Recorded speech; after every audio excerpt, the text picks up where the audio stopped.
What is going on, guys? It's the Vortex here, and today I am proud to bring you a review of one of the greatest shows of all time. Not just one of the greatest animated shows, but just one of the best shows, period. And this is a show that's called Avatar the Last Airbender. And you've definitely heard of this show. You had to have. It was a show that I kind of watched a bit when I was little. I didn't watch it all the time. Part of me kind of wishes I would have, but then, you know what? I don't care because I just saw it recently, and it's not one of those shows that's better for a kid. No, it's just a great show, period. It really is. It's a kid's show, and then it's just a great show in general. It is just outstanding. So I'm going to go through why this show is outstanding. But basically, my short review, this show is great. If you haven't seen it yet, do it now. Just do yourself a giant favor. Go watch this show in its entirety. So this show is just great all around. One of the great things about this show is that it's like the perfect length. It's divided into 3 books or 3 seasons. They're labeled as books. So it's like book 1 is water, book 2 is earth, book 3 is fire. But basically, for those of you who haven't seen the show, that's the intro that they play in front of every episode. And basically, it summarizes the plot pretty well. If you saw my intro or the show's intro, you know what the show's about. And that's one thing that's great, is that, like, even when I was little, I wouldn't watch every episode, but I always knew what was going on because it would play the intro. And occasionally, if you needed to know what was going on previously, it would say, like, previously on Avatar or whatever, and it would show that. Anyway, though, the show, every season, Aang's trying to master a different element, but that's not always the main thing. Like, there's always, like, a bigger plot line going on with each season. And it's really one continuous story, and it's told really well, really, really well. And you travel with these group of characters, so I will get to in a bit. But the lore and the story, like all of that stuff, the world building, all of that is great. It's so unique. It's just outstanding. Great show. And the ending to the story, just the best, really. You can't ask for a better ending than what was given here. I loved it. But now we're going to talk about what I'm probably going to spend the majority of this video talking about. What's a story without characters, right? Now, I believe James Cameron once said that a story is nothing without its characters, and that is very true, especially with a TV show like this. The first thing that pops into your head when you hear Avatar the Last Airbender is going to be its characters. Now, in this picture, you could see most of them, although I don't think Momo's pictured here, but let's see. Anyway, the main characters are these people right here, but the story kind of revolves around Aang, because he's the Avatar. He's the one person who could bring the balance to the world. Basically, they find him in an iceberg. By they, I mean Sokka and Katara from the Water Tribe. They find him in an iceberg, and then they go on a journey to kind of bring peace to the world. Now, Aang is a fun character. You can't not like Aang. Aang's cool. However, I do feel like Aang sometimes can be a bit OP. Like, sometimes he'll just beat everyone, because he never really loses that much. And Aang's not my favorite, but I still like Aang. Now, one of my favorites, for sure, is Katara. She's great. She's like, kind of like the moral or spiritual leader, in a lot of ways. She's great. She may not be as funny as other characters are, but she's still a fun, she's still kind of just a necessary, like, good character who I can kind of relate to personally. I don't know, she's like kind of a leader, but then her brother is just as much, if not more so, a leader, because while she's more spiritual, her brother Sokka is kind of like the group leader. Like, he makes all the decisions and everything.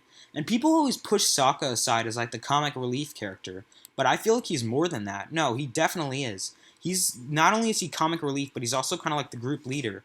Like, he'll make a lot of logical decisions, and sometimes I remember in the beginning he kind of got on my nerves because he would be arguing about everything. Like, everyone would say, "Oh, let's do this," and he'd be like, "No, we're not wasting our time. We have something more important to do." And Sokka would always think like that, like think of survival and stuff. But I can't undermine the fact that he was very funny. He's a very, very funny character. I love Sokka. I love all of these characters. And then you have Appa, Aang's flying bison, and Momo, the monkey. I mean, they're both, or flying lemur, I'm sorry. People are going to freak out at me in the comments now. Which reminds me, all the animals in the show are kind of like weird hybrid animals, and it's kind of weird, but then it's kind of fun at the same time, and distances itself from the real world, which is great. A great thing about this show. Um, anyway, yeah, those are the main characters in season one. And then season two, we get introduced to Toph. Uh, Zuko is also a main character, so I'll brush on him first, then I'll get to Toph. So Zuko, in the first season, he's like kind of the antagonist, and he's like from the Fire Nation, and he goes through a great transformation throughout the series. I won't spoil it, but he's such a deep character, and he could piss me off sometimes. He tends to piss you off, especially in season two. Something goes down. I'm not going to say what it is, or book two rather, but in the end, he it's so worth it, and they really take their time with this character, and it's great.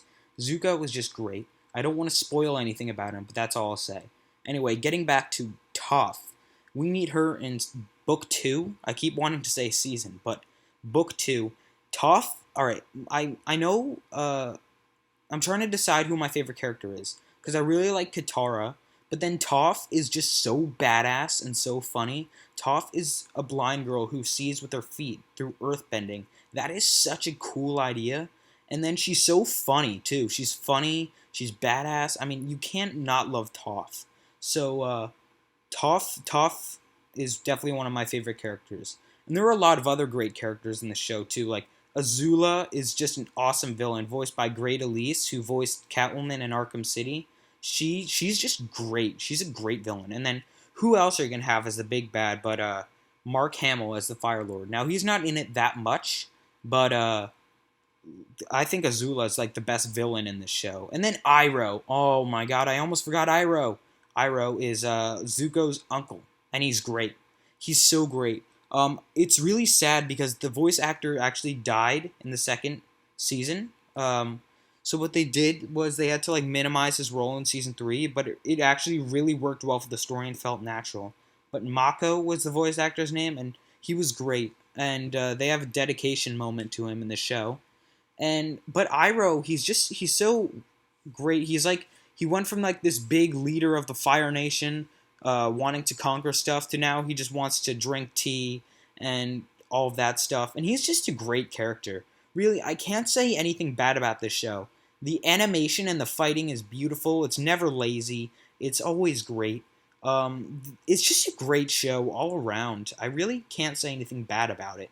If I were to pick a favorite character, it would be either Toph or Katara, and that's not to undermine anyone else, but like Toph is like funny and badass, but then like Katara is kind of like the seriousness you need in a show like this. So they balance it out pretty well. And there are a lot of other great show characters like Ty Lee, May, Suki, all of them. But then when it comes down to it, I feel like everyone I've mentioned are great. And just every character is great. I've been going on for far too long, probably given a lot of uhs, but I don't know what else to say besides it's great. I could go on forever and explain why it's great, but I don't need to. Just see this show. It's fantastic. It is a fantastic show. And if you have not seen it yet, do yourself a giant favor. Go watch this show in its entirety. Anyway, thank you for watching. Leave any requests in the comments below. I'm watching Legend of Korra, which is a sequel show to this. I know there are some comics. Let me know if you want me to read any of those and review them. And yeah, I'll review Legend of Korra. And that's it. See you guys in the next video. Thank you for watching, and goodbye.